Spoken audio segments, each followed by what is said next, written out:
Hello दोस्तों, मेरा नाम है Vishal Parihar. I have been teaching English language for the last 7 years for bank exams. मुझे मालूम है जब हम बैंक एग्जाम की हम तैयारी करते हैं तो बहुत ज़रूरी होती है स्ट्रैटेजी डे 1 से लेकर कि हम कौन सा एग्ज़ाम चूज़ कर रहे हैं, कैसे पढ़ रहे हैं, एग्ज़ाम हॉल में जा रहे हैं, क्या ध्यान रखना है, एग्ज़ाम अटैम्प्ट कैसे कर रहे हैं, सारी चीज़ें। तो एक एक करके सारी चीज़ों को एम्फेसाइज करते हैं and let's rewind to exam day.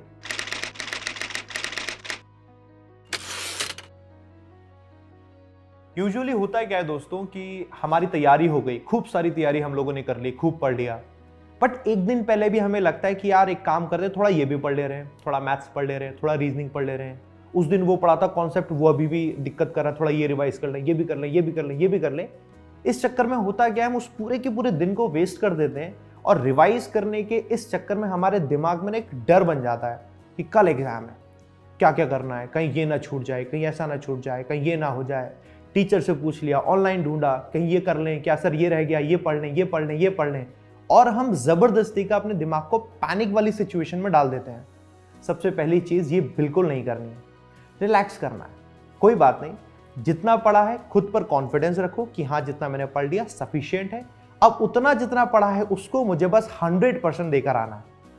जो नहीं आता उसको स्किप करना है, जो आता है उसे 100% देकर आना है। अपने आप को काम रखना है, फिर आपको आगे बढ़ना है।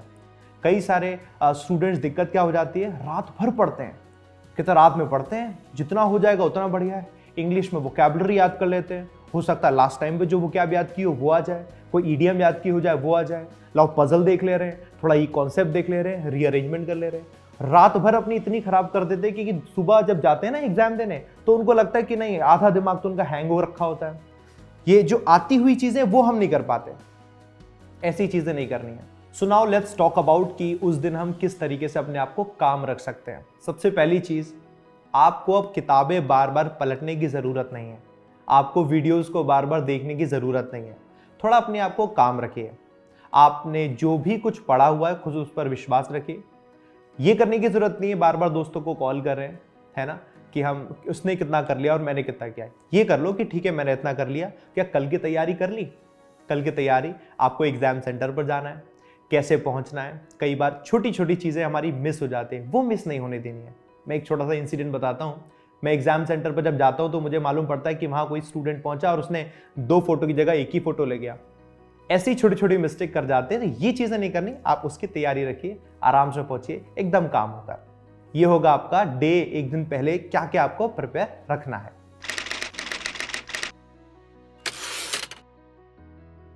मॉर्निंग ऑफ द एग्जाम, दोस्तों होता क्या है, ये बहुत क्रूशियल टाइम होता है जिस दिन आप ना अपना एग्जाम देने जा रहे होते हैं। मेरे साथ यूजुअली ऐसा हो जाता था कि जब मैंने एग्जाम देने गया, ठीक है, और मैं बड़ा कॉन्फिडेंट हूं कि मुझे उस एग्जाम सेंटर पर जाना है, बट जिस दिन मैं एग्जाम देने गया तो मुझे पता चल रहा है कि नहीं, वहां तो ट्रैफिक बहुत लग रहा है, और फिर मैं लेट हो गया। और जब लेट हो जाते हैं तो लेट के चक्कर में या तो हम जल्दी जल्दी जाने की कोशिश करते हैं और पैनिक कर जाते हैं, और उन सारी चीज़ों का इंपैक्ट आता है जब हम एग्जाम दे रहे होते हैं कि लेट हो गए, कहीं ये चीज़ छूट तो नहीं गई, कहीं ऐसा तो नहीं हो गया।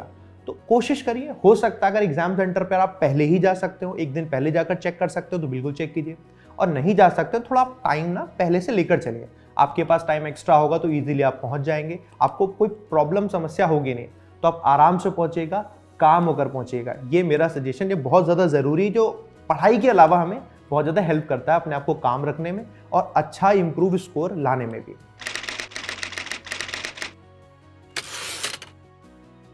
रीचिंग द सेंटर, दोस्तों ये बहुत इंटरेस्टिंग पार्ट होता है। होता क्या है कि जब एग्जाम सेंटर पे पहुंचते हैं, मैं आपको अपनी बताता हूँ, और वहाँ पर इतनी सारी भीड़ होती है, पेरेंट्स भी होते हैं, कैंडिडेट्स भी होते हैं।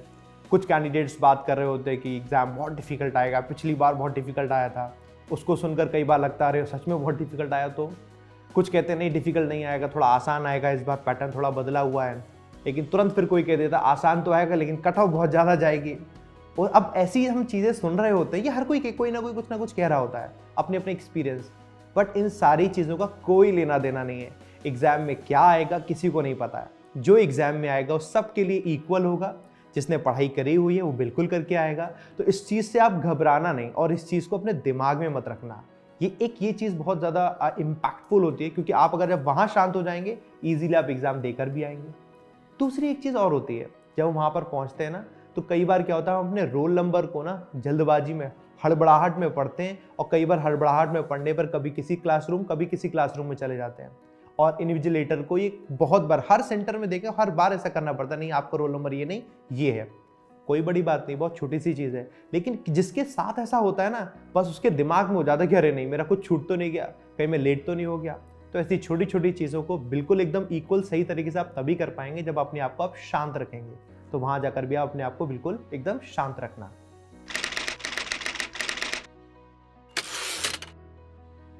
Getting the question paper. अब यहाँ एक इंपॉर्टेंट पार्ट आता है। जब हम जिस भी एग्जाम की तैयारी करते हैं तो हमें पता होना चाहिए कि सबसे पहले कौन सा सेक्शन आएगा। कई बार दिमाग में होता है कि हाँ ठीक है, काम करेंगे, पहले मैथ्स करते हैं क्योंकि मैथ्स मेरा स्ट्रांग है, फिर मैं रीजनिंग कर लूंगा, फिर मैं इंग्लिश पे आ जाऊंगा। लेकिन जैसे ही वहां पहुंचते हो सबसे पहले पता चलता है अरे तो इंग्लिश का पेपर आ गया, और इंग्लिश का पेपर आया, दिमाग हो गया खराब, अरे तो इंग्लिश का पेपर आ गया, तो मुझे पता ही नहीं था। इसका मतलब जब हम तैयारी कर रहे होते हैं, छोटी छोटी चीजें हमें ध्यान रखनी होती है। IBPS का एग्जाम हो, SBI का एग्जाम हो, वो साफ साफ क्लियरली मेंशन करते हैं कि सबसे पहले आपके सामने आएगा सीक्वेंस में इंग्लिश। तो आपको पता है, तो अगर आप पहले से माइंड मेकअप करके जाएंगे कि पहले इंग्लिश ही आएगा, मुझे 20 मिनट प्रीलिम्स में इंग्लिश में ही देने हैं, फिर उसके बाद मैथ्स आएगा, फिर उसके बाद रीजनिंग आएगा, तो आप सारी चीजों को सिस्टमैटिक कर पाएंगे। और जरा सोचिए, पेपर तो वही था, पर दिमाग में जो प्रेशर आ गया, अरे सबसे पहले इंग्लिश आ गया, हो यही मेरा वीक था। फिर इससे होता क्या है कि हमें आती हुई चीजें भी हम गलत कराते हैं। ये प्रेशर नहीं आने देना। तो हमें सोल्यूशन मिल गया, क्या करना है, पहले से ही दिमाग में लेकर चलना। अच्छा हमें पता है पहले ये आएगा, फिर ये आएगा, फिर ये आएगा। ये बहुत जरूरी होता है, सीक्वेंस बहुत बहुत जरूरी होता है। सीक्वेंस हुआ, इसके बाद एग्जाम्पल लेते हैं, हम इंग्लिश का पेपर अटेम्प्ट कर रहे हैं। तो होता क्या है, जब हम इंग्लिश का पेपर अटेम्प्ट करते हैं तो वहां पर भी हमें एक स्ट्रेटजी बना के चलनी है। हम पहले से नहीं पता कर सकते कि सबसे पहले क्या आएगा, लेकिन हम खुद से डिसाइड कर सकते हैं कि सबसे पहले हमें करना क्या है। Let's suppose reading comprehension.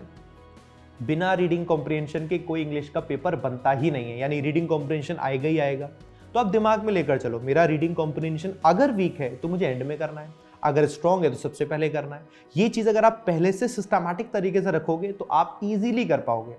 जो क्वेश्चन 1 मार्क के आते हैं एक एक करके, जो एक जल्दी जल्दी जाते हैं 30-30 सेकंड में, उसे हमें पहले कर लेने हैं। जैसे कि फिल इन द ब्लैंक हो गए, या फिर हमारे एंटोनम सिनोनिम हो गए, ईडियम फ्रेज का कोई क्वेश्चन हो गया, फ्रेजल वर्ब के कोई क्वेश्चन हो गए। इस तरीके के क्वेश्चन जिसमें जल्दी स्कोर आता है, हमें वो पहले करने हैं। ये स्ट्रैटेजी है, अगर आपने पहले से दिमाग में रखा तो बहुत काम होकर आप इसे कर पाएंगे। ये करना बहुत जरूरी है। दूसरी एक चीज और, जब आप कोई भी पेपर कर रहे होते हैं तो पहले से ही दिमाग में लेकर चलिए, पेपर के लेवल 3 होंगे, इजी, मॉडरेट, डिफिकल्ट। एग्जाम्पल के तौर पर 30 क्वेश्चन है, डिफिकल्ट से भी डिफिकल्ट एग्जाम होगा, फिर भी उसमें 15 क्वेश्चन होंगे डुएबल और 15 क्वेश्चन होंगे जो डिफिकल्ट होंगे। और अगर ऐसा हुआ वो 15 क्वेश्चन जो डुएबल नहीं है वो आपने पहले देख लिए तो दिमाग हो जाएगा खराब। लेकिन ध्यान रखिए, आगे के 15 क्वेश्चन आने वाले हैं जो डुएबल होंगे ही होंगे। और जब हमारा ब्रेन काम नहीं करता ना ऐसे टाइम पर, तो जो 15 क्वेश्चन हम कर सकते हैं हम उसको भी भूल जाते हैं। तो इस चीज को ध्यान रखिएगा दोस्तों, एग्जाम पेपर चाहे कैसा भी हो, पहले से स्ट्रेटेजी बना के चलिए। सारा के सारे पेपर को आप 100% एक्यूरेसी के साथ जरूर करके आएंगे।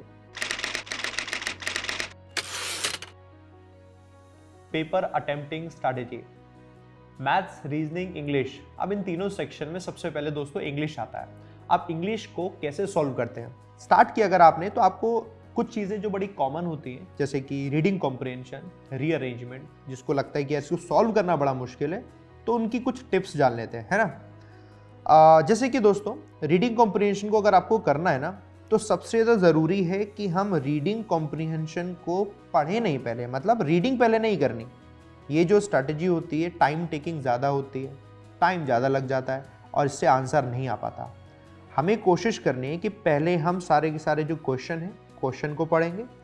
क्वेश्चन को पढ़ने के बाद हम उसके क्लूज निकालते हैं, क्लूज निकालने के बाद फिर से हम आते हैं पैसेज पर, और उस पैसेज पर हम ढूंढते हैं कि हर एक क्वेश्चन का आंसर क्या है।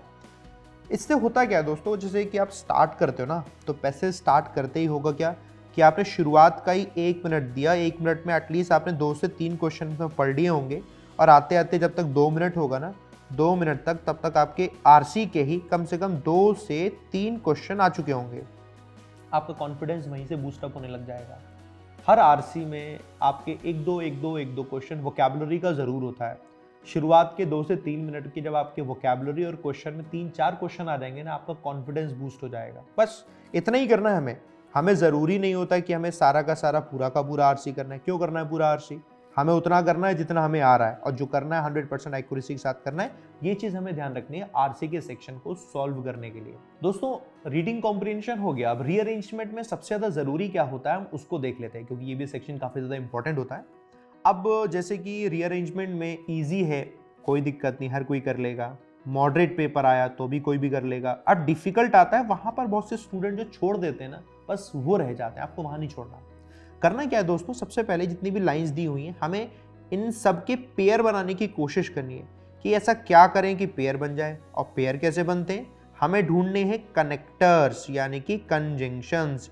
कंजंक्शन होंगे जो दो सेंटेंसेस को जोड़ रहे होंगे। एग्जाम्पल के तौर पर आपको पता है कहीं बट लिखा हुआ है तो वो दोनों सेंटेंस एक दूसरे को कॉन्ट्राडिक्ट कर रहे हैं।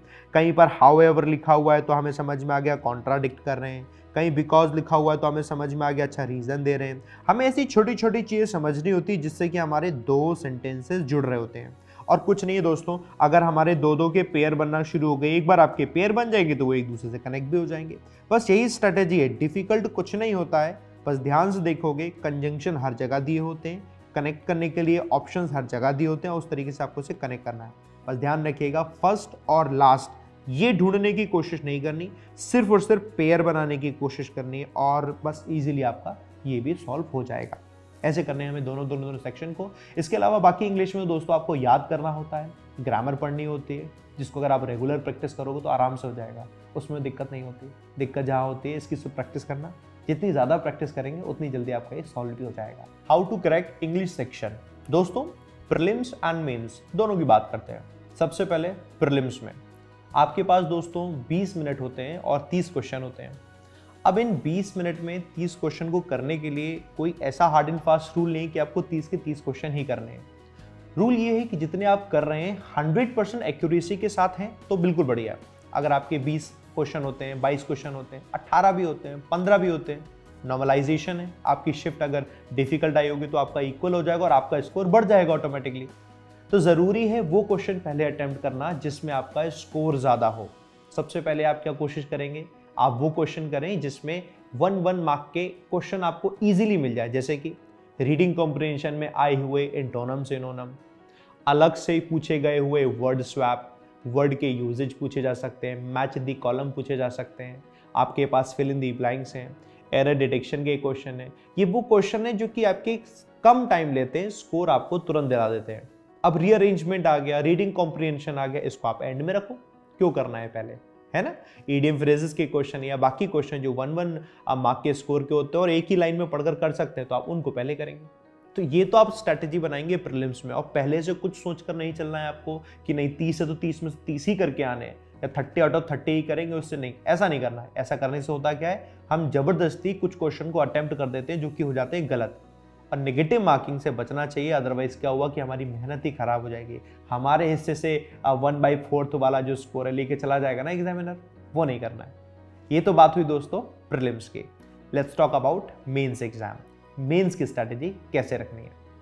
अब दोस्तों होता क्या है मेंस में, प्रीलिम्स में दोस्तों हमारे पास है 20 मिनट, है ना। मेंस में आपके पास आए 30 मिनट आए, और पेपर जो आपका आया क्वेश्चन भी आपके ज़्यादा नहीं बढ़े, 35 हो गए, यानी 5 ही आपके क्वेश्चन बढ़ाए। और आपका अलग अलग एग्जाम है, SBI PO मेंस अलग है, फिर IBPS PO मेंस अलग है, या फिर बैंक के बाकी एग्जाम्स में जो पेपर है वो अलग है। तो इन सारी चीज़ों में होता बस यही है कि जब मेंस का एग्जाम आता है तो हम एक ही चीज़ कॉमन देखते हैं कि नंबर ऑफ क्वेश्चन में ज़्यादा 5 ही क्वेश्चन बढ़े, लेकिन जो टाइम होता है किसी में तो 10 मिनट बढ़ा देते हैं, किसी में 15 मिनट बढ़ा देते हैं। अब ये सोच के चलिए कि मेंस का टाइम इतना ज़्यादा देते हैं, क्वेश्चन कोई खास नहीं बढ़ाए। इसका मतलब मेंस में उनको चाहिए आपकी कॉमन अंडरस्टैंडिंग और डीप नॉलेज। एग्जाम्पल लेते हैं, मेंस में सबसे ज़्यादा जो दिमाग में एकदम हलचल मचा देगा वो है आपके इन्फेरेंस बेस्ड क्वेश्चंस। अब इन्फेरेंस बेस्ड क्वेश्चंस को वही कैंडिडेट ज़्यादा अच्छे से कर पाएंगे ना दोस्तों जिन्होंने अपनी रीडिंग एबिलिटी को बहुत अच्छे से स्ट्रॉन्ग किया हुआ है। तो आपको रीडिंग एबिलिटी पहले से ही स्ट्रॉन्ग करके रखनी होगी। आप रेगुलरली न्यूज़पेपर की रीडिंग करते जाइए, द हिंदू एडिटोरियल डेली पढ़ते हैं ना सुबह 7 बजे, आप उसे पढ़िए। आप जितना ज़्यादा अंडरस्टैंडिंग को पहले से ही बना के चलेंगे जब आप प्रीलिम्स की तैयारी करें, वो आपकी हेल्प करेगा मेंस की तैयारी करने में। होती क्या है दोस्तों, सबसे ज़्यादा जो प्रॉब्लम आती है वो यहाँ आती है कि बहुत से कैंडिडेट्स मेंस की तैयारी करना शुरू करते हैं तब जब उनका एक बार प्रीलिम्स निकल जाता है, या फिर एक बार जब प्रीलिम्स का एग्जाम दे लेते हैं उसके बाद। बट ये सबसे खराब स्ट्रैटेजी हो जाती है, क्योंकि होता क्या है कि यहाँ से ऐसे एग्जाम नहीं निकल पाता। हमें तैयारी करनी होती है डे वन से कंप्लीट एग्जाम की तैयारी करनी होती है, जिसका एक हिस्सा है, एक स्टेप है, एक पड़ाव है जो पार करना है, जो कि आपका प्रीलिम्स है, देन उसके बाद मेंस है। बट तैयारी तो आपको डे वन से करनी होगी। अगर आप डे वन से तैयारी करके चलेंगे तो सारी की सारी चीजें आपकी ना जब मेंस एग्जाम देने जाओगे एकदम स्मूथ तरीके से जाएंगी। तो जब आप मेंस का एग्जाम देने जाओ तो वहां पर स्ट्रैटेजी में आपको यही ध्यान रखना है कि सबसे पहले आपने देखना है वो क्वेश्चन करें जिसमें आपको टाइम दिया और टाइम देकर आपका स्कोर आ गया। वन लाइनर के क्वेश्चन नहीं आते, बट हाँ शॉर्ट पैसेजेस आते हैं जिसमें आप कर सकते हो उसे। आप ऑड वन आउट के क्वेश्चंस उसमें आते हैं, आप उसे कर सकते हैं। आपके पास इन्फ्रेंस बेस्ड जितने भी क्वेश्चंस आते हैं आप उन्हें कर सकते हैं। पैराफिलर के क्वेश्चंस आते हैं, सेंटेंस के कनेक्टर के क्वेश्चन आते हैं, सेंटेंस फिलर के क्वेश्चन आते हैं, फिल इन दी ब्लैंक्स के क्वेश्चन आते हैं, एरर डिटेक्शन के भी क्वेश्चंस आते हैं, रीअरेंजमेंट के क्वेश्चंस आते हैं। सबका लेवल बस एक लेवल बढ़ा होता है, इतना ही ध्यान रखना होता है हमें, और कुछ नहीं। इंग्लिश सेक्शन में यही तो सबसे खास बात है जो कि मैथ्स और रीजनिंग से अलग है, कि आपका जो प्रीलिम्स में पढ़ते हैं वही आप मेंस में पढ़ते हैं। थोड़ा सा अंतर है और सिर्फ लेवल का अंतर आता है और कोई अंतर नहीं आता।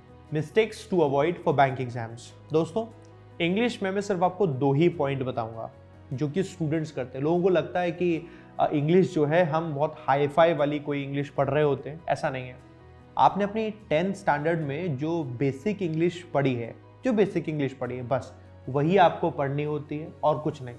सिर्फ उसी बेसिक इंग्लिश को पढ़िए जिससे कि आपकी होगी ग्रामर इंप्रूव और वो हो जाएगी स्ट्रांग। नंबर 2 है दोस्तों आपकी रीडिंग। डेली न्यूज़पेपर पढ़िए। डेली जब आप न्यूज़पेपर पढ़ते हैं दोस्तों, वही न्यूज़पेपर है जो कि आपकी रीडिंग एबिलिटी को स्ट्रांग करता है। जो आपकी एनालिटिकल थिंकिंग होती है ना, जो मेंस के एग्जाम में बहुत ज़रूरी होती है, वो वहीं से इंप्रूव होती है। दोनों चीज़ों को इंप्रूव कर लीजिए दोस्तों, प्रीलिम्स एंड मेंस इजीली आपका निकलेगा। And I wish you all the best. Coming out of the exam hall. दोस्तों ये जो सिनेरियो बनता है ना एग्जाम हॉल के बाहर आने का, वो देखो कैसा बनता है। आप एग्जाम से बाहर आए, बाहर आते ही एक दूसरे से हर कोई पूछता है कि कैसा गया पेपर। किसी ने कहा अरे अच्छा गया मेरा पेपर, और 100 में से मैं करके आया हूँ 76। अरे वाह बढ़िया। दूसरे से पूछा कि भैया आप कैसे कर गया, उसने कहा मैं करके आया हूँ 80 और आप करके आए थे 60। तो जब ऐसा होता है तो आपका दिमाग थोड़ा थोड़ा खराब होने लगता है कि कहीं मैं ही तो कम नहीं करके आया, मेरा सिलेक्शन कैसे होगा।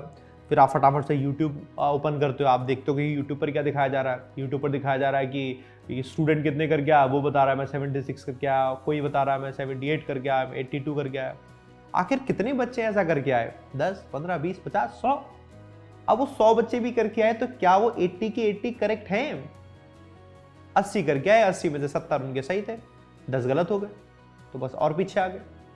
ऐसा नहीं होता है, लेकिन इसका ये नेगेटिव इंपैक्ट बहुत पड़ता है। यूजुअली क्या करता है कैंडिडेट कि उसको लगता है यार मेरा तो 60 अटेम्प्ट था, मैं क्या करूं, तो मेंस की तैयारी नहीं करता। या फिर तैयारी करता है ना तो उसमें उतना एंथुजियाज्म ही नहीं आता कि मैं मेंस की तैयारी करूंगी, मेरा एग्जाम निकलेगा भी नहीं निकलेगा।